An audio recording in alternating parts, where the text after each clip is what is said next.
Dispose of them. A billionaire tossed 10 cars, a single dad uncovered a $10 million fraud ***. Dispose of them. 3 simple words echoed across the enormous luxury garage. 10 rare cars, worth more than most people would earn in a lifetime, were about to be crushed like scrap metal. Everyone obeyed. Everyone except one struggling single father. What he discovered hidden inside those forgotten machines would expose a $10 million fraud, destroy powerful executives, and prove that honesty is worth more than wealth itself. But before we begin, take a second to like this video and subscribe to the channel. Stories like this remind us that ordinary people can change extraordinary lives. Now, let's begin. The morning sun reflected across rows of polished glass at the headquarters of Valeron Automotive Group, one of the world's largest luxury car manufacturers. Employees rushed through the enormous facility, trying to stay invisible whenever the owner's convoy arrived.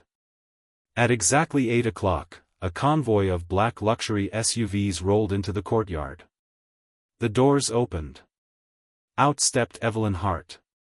At 43 years old, she had built a billion-dollar empire after inheriting a struggling family company nearly 20 years earlier. Magazines called her the Queen of Precision. Investors admired her. Competitors feared her. Employees respected her, but they were also terrified of disappointing her. She wore a charcoal gray business suit with simple silver earrings and walked with calm confidence. Nothing escaped her attention. As she entered the executive building, managers followed several steps behind, each carrying tablets filled with reports. Inside the engineering division, another meeting had already begun. "We're running out of storage," one executive explained. "The prototype warehouse is full." Another executive nodded. "We've identified 10 discontinued development vehicles. None were approved for production." Evelyn glanced at the report. "Any future value?" "No." "Any legal issues?" "No." She signed the authorization without another thought. Dispose of them. No one questioned the order. The cars were immediately transferred to the disposal facility located on the far side of the property. That same morning, 10 miles away, Marcus Reed finished making breakfast for his 8-year-old daughter, Lily. Their apartment wasn't much. The paint peeled near the windows. The refrigerator hummed louder than it should. The kitchen table wobbled whenever someone leaned on it. But every morning felt warm because Marcus made sure Lily smiled before school. "You made smiley face pancakes again," Lily laughed. "They taste better that way." "They taste exactly the same." Marcus grinned. "Don't ruin my marketing strategy." Lily giggled before becoming quiet. "Dad?" "Yeah?" "Are we going to have enough money for my school trip?" Marcus looked away for a moment. He hated lying. He hated disappointing her even more. "I'm working on it." She smiled anyway. "I know you always figure things out." Those words stayed with him long after she boarded the school bus. Marcus wasn't wealthy. Not even close. At 38, he worked as an independent mechanic. Years earlier he had been one of the brightest automotive diagnostic specialists in the state. But after his wife, Sarah, passed away from a sudden illness, everything changed. Hospital bills consumed their savings. He sold nearly everything they owned. The engineering career he'd spent years building disappeared because he couldn't balance impossible work hours with raising a grieving little girl. So he opened a tiny repair garage. It wasn't glamorous. But it kept food on the table. Barely.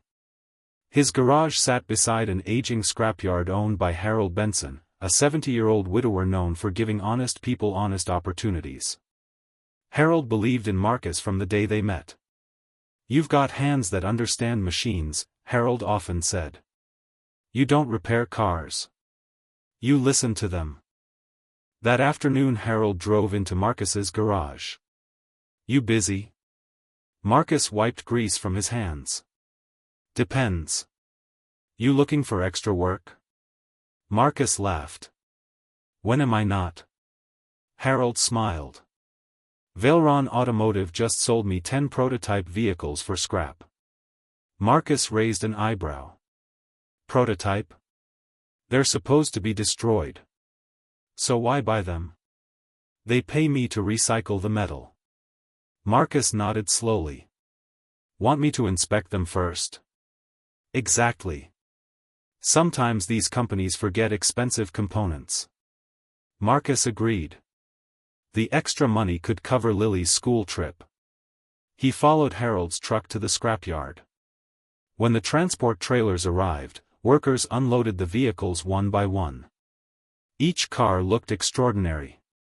Some resembled futuristic sports cars. Others were luxury sedans unlike anything Marcus had ever seen. Although dusty, every vehicle had obviously been built with incredible care. Marcus walked around them quietly. Something didn't feel right. Companies usually stripped valuable technology before sending prototypes away. These cars appeared untouched. He opened the hood of the first vehicle. Everything was intact. The engine alone was worth hundreds of thousands of dollars. Harold. What?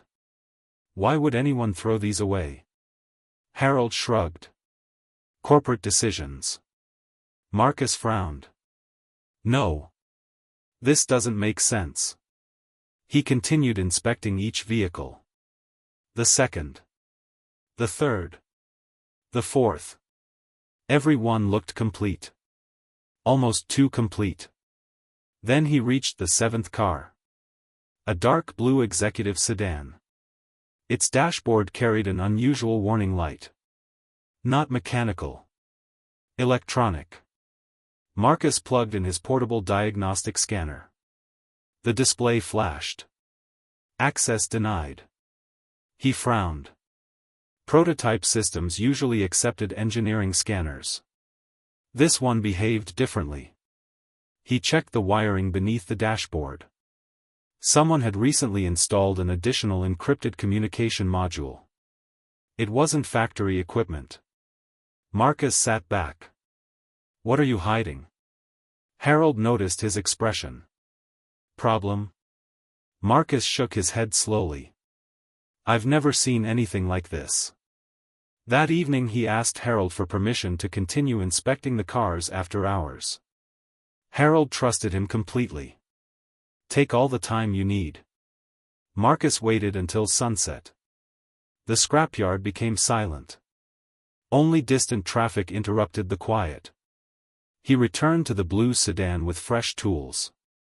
Carefully he removed the communication module. Inside sat a tiny encrypted storage drive.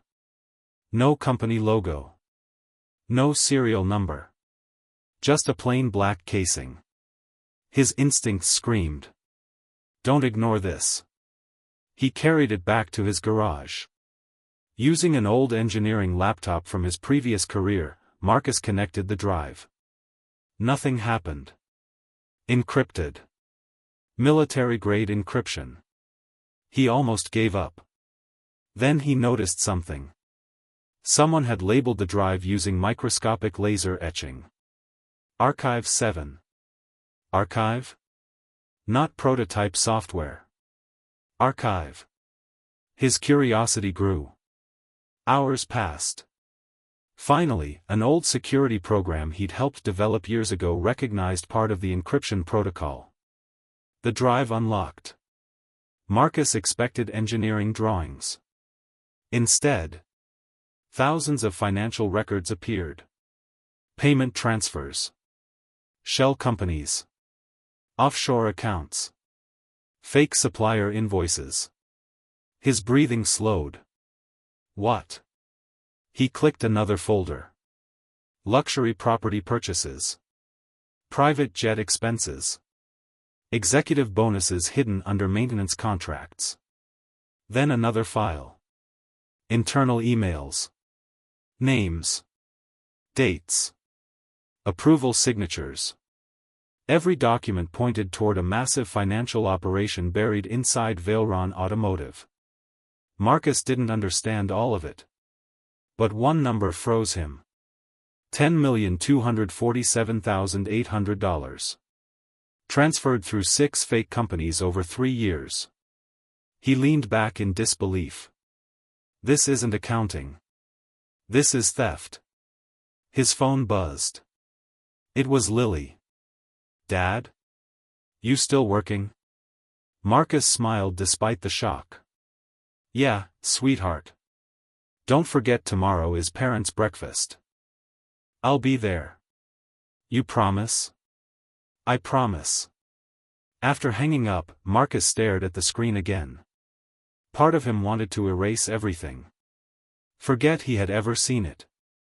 People involved in millions of dollars rarely played fair. He was just one mechanic. One father trying to pay rent. But another voice echoed inside him. The same voice Sarah used to remind him whenever life became difficult. If good people stay quiet, the wrong people always win.